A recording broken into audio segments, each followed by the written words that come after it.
ایک بار یہ سیالکوٹ آتا ہے، اور آپ کو پتہ ہے کہ جو امیر بندے ہیں بعض انہیں ناچ گانا اور مجرے وغیرہ دیکھنا اور ڈانس دیکھنا انہیں بڑا شوق ہوتا ہے، گانے سننے کا بھی. وہ سیالکوٹ آتے ہیں تو وہاں پہ ان کی ایک طوائفہ سے ملاقات ہوتی ہے جس کا نام بدھا بائی تھا.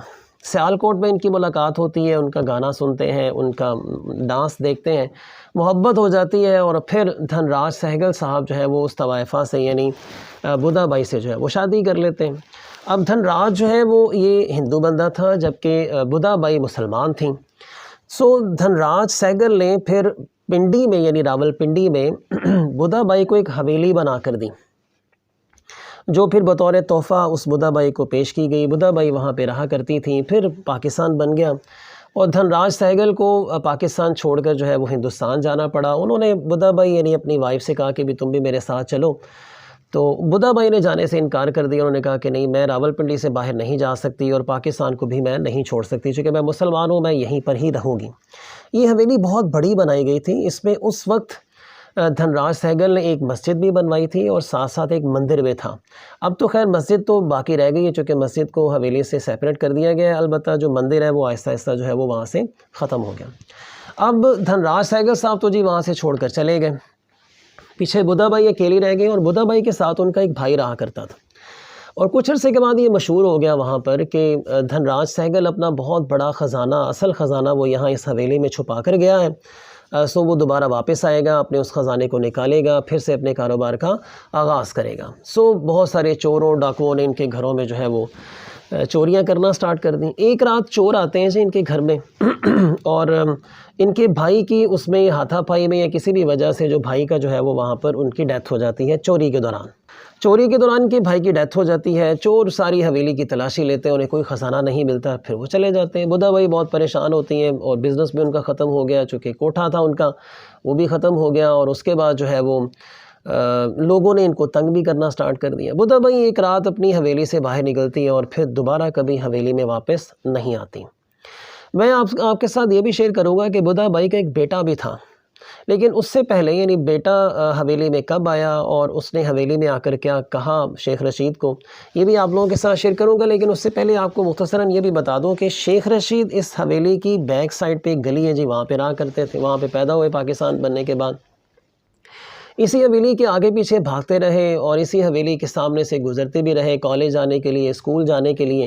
انہیں اس حویلی سے شروع سے ہی بہت محبت تھی، بچپن سے انہوں نے دیکھی ہوئی تھی.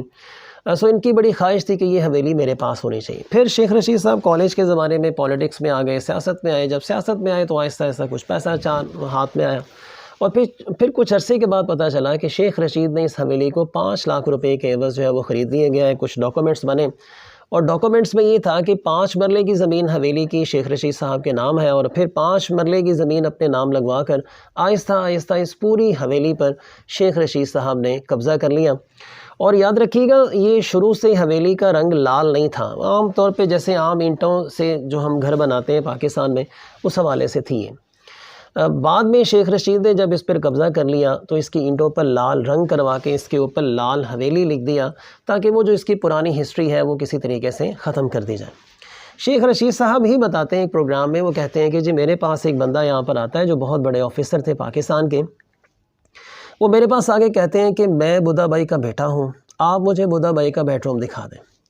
اب وہ ان کو ان کے بیڈ روم میں لے کے جاتے ہیں. وہ بندہ جو بہت بڑا آفیسر تھا، میں اس کا بھی نام شیئر نہیں کروں گا، وہ وہاں پر بیٹھ کر بہت روتا ہے. وہ کہتا ہے کہ میں بدھا بائی کا بیٹا تھا اور بیٹا ہوں، اور جو ہے میری پیدائش بھی اسی حویلی میں ہوئی تھی. پھر وہ حویلی کی دیواروں کو دیکھتا ہے، روتا ہے، اور پھر وہ وہاں سے چلا جاتا ہے. یعنی اس کا مطلب یہ ہوا کہ بدھا بائی کے اولاد آج بھی زندہ ہیں، لیکن اس نے کسی قسم کا کوئی دعویٰ نہیں کیا کہ یہ حویلی ہماری ہے، ہمیں دے دی جائے. چونکہ بدھا بائی چھوڑ کر چلی گئی، دنیا کی چیز تھی، دنیا میں رہ جانی ہے.